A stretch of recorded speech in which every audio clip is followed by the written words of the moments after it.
dari mana kita bisa mendapatkan informasi beasiswa?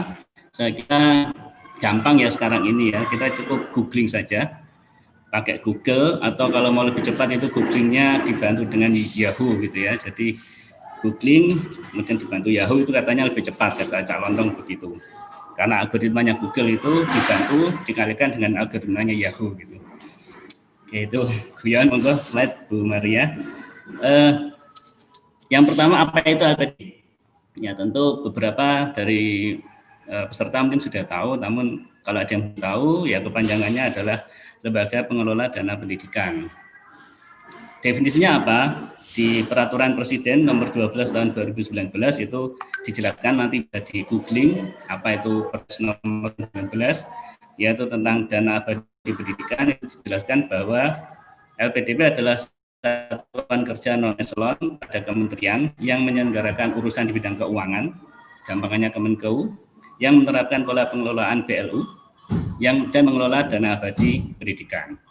Atau kalau bahasa saya sendiri yang baru, LPDP adalah BLU di Kementerian Keuangan yang mengelola dana pengembangan pendidikan nasional. Jadi ceritanya adalah hal ini berkaitan dengan alokasi 20% APBN yang untuk pendidikan itu, yang mana dananya sangat besar, sementara mungkin tidak semua daerah siap untuk mengelola itu dengan baik, sehingga kemudian pemerintah mulai tahun 2011 kalau nggak salah, atau 2010 atau mungkin sebelumnya, Pak Dwi Larso, Bu Sri Mulyani juga pernah menyampaikan tentang ini, itu kemudian membuat lembaga namanya LPDP untuk mengelola dana pendidikan. Di antaranya adalah untuk beasiswa. LPDP sendiri bukan hanya beasiswa Bapak Ibu, ada juga untuk riset dan untuk investasi. Itu bisa dilihat di, monggo bisa next slide Bu Maria. Itu bisa dilihat di website LPDP. Ya, jadi di mana kita bisa mengetahui lokasi LPDP? Yang pertama secara fisik, kantornya ada di Cikini. Yang pernah ke Jakarta atau tinggal di Jakarta mungkin tidak asing dengan daerah Cikini, Menteng, Jakarta Pusat. Kalau yang dari luar kota, jauh dari Jakarta, bisa mengunjungi LPDP melalui website lpdp.kemenkeu.go.id, atau kalau yang suka bermedia sosial, LPDP juga sangat aktif di media sosial, punya akun page Facebook, kemudian punya Instagram, punya Twitter, dan punya LinkedIn ya. Jadi bisa di follow atau di apa namanya, kalau di invite ya, diikutilah media sosialnya. Monggo slide. Nah, tadi saya sampaikan bahwa LPDP bukan hanya beasiswa, tapi beasiswa bagian dari LPDP, karena LPDP juga mengelola dana untuk riset dan juga dananya digunakan untuk investasi. Tapi yang akan kita bahas di pertemuan kali ini adalah untuk beasiswa. Bagaimana cara mendaftar atau mengakses beasiswa LPDP?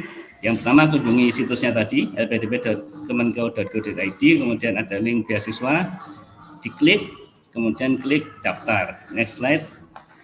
Setelah daftar, kemudian sudah memiliki akun, bisa login saja menggunakan email dan passwordnya. Tentu password akun ini password email ya.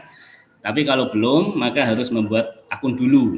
Tapi sebelum membuat akun, sebaiknya dipelajari dulu panduannya. Ya. Di atasnya belum yang saya pot merah itu ada slide untuk panduan. Bisa next slide. Nah, di panduan apa yang perlu dibaca atau dipelajari? Ya semuanya. Kebetulan saat ini ada 3 panduan yang ada di webnya LPDP, tapi mungkin nanti kalau tahun 2021, ini tahun 2020 ya yang aktif saat ini, nanti kalau tahun 2021 mungkin berbeda lagi. Ya, kita ikuti. Kadang panduannya berubah ya, berbeda, ada perbaikan, ada penambahan, atau ada pengurangan. Tapi yang ada 2 ini, ada 1 yang paling bawah user manual, kemudian 2 di atasnya adalah booklet atau panduan untuk beasiswa yang spesifik. Di sini ada beasiswa ke perguruan tinggi utama dunia atau PTUD, dan beasiswa bagi pendidik. Pendidik itu ada 2, yaitu guru tetap ini untuk jenjang S2, dan dosen. Kalau dosen ini untuk jenjang S3 saja saat ini. Next slide please. Nah, setelah kita membuat akun, maka kemudian tadi kembali ke yang tadi itu kita daftar, lalu masuk ke halaman dalam bawah halaman dalamnya pendaftaran itu kita klik beasiswa dan daftar beasiswa. Jadi ini adalah interface saat ini. Mungkin nanti kalau ada perubahan sistem ya akan ada perubahan, namun yang saat ini seperti ini. Kemudian setelah kita klik daftar beasiswa, lalu kita bisa klik, silakan Bu Maria, lanjut. Nah, kita posisi saat ini yang ini saya tangkap kemarin belum ada beasiswa yang aktif. Jadi memang di bulan apa ini Januari LPDP belum membuka beasiswa. Namun kalau ada beasiswa yang sedang aktif, maka di halaman ini itu muncul beasiswa apa yang bisa kita apply, yang bisa kita tuju. Kalau belum ada yang aktif, apa yang harus kunci dulu datanya. Karena meskipun tidak ada beasiswa yang aktif, kita bisa mengisi profil kita, email kita apa, nama lengkap, nama panggilan, nomor KTP, dan seterusnya. Ada banyak sekali data yang perlu kita upload, dan mulai tahun kemarin, kalau tidak salah mulai tahun 2019 atau 2020 itu LPDP mensyaratkan awardee kita itu awardee harus memiliki media sosial. Karena supaya saling follow lah ya, kalau di bahasanya apa IG ya, saling follow. Next slide Bu. Nah, jenis-jenis beasiswa apa saja? Saat ini yang aktif seperti ini saya sumbernya dari web LPDP, yaitu tentang beasiswa ya. Jadi ada 3 kelompok. Yang pertama beasiswa afirmasi, yang kedua beasiswa targeted group, yang ketiga beasiswa umum. Nah, ini bisa dibaca sendiri. Kalau kita tidak termasuk afirmasi maupun targeted group, berarti Bapak Ibu masuk ke beasiswa yang umum, yang reguler, atau ke perguruan tinggi utama dunia. Ya, kalau dokter spesialis juga bisa ke beasiswa dokter spesialis. Namun kalau masuk ke targeted group, misalnya seorang ASN atau PNS TNI Polri, seorang dosen atau guru, kemudian memiliki prestasi olimpiade, berarti bisa apply di targeted group.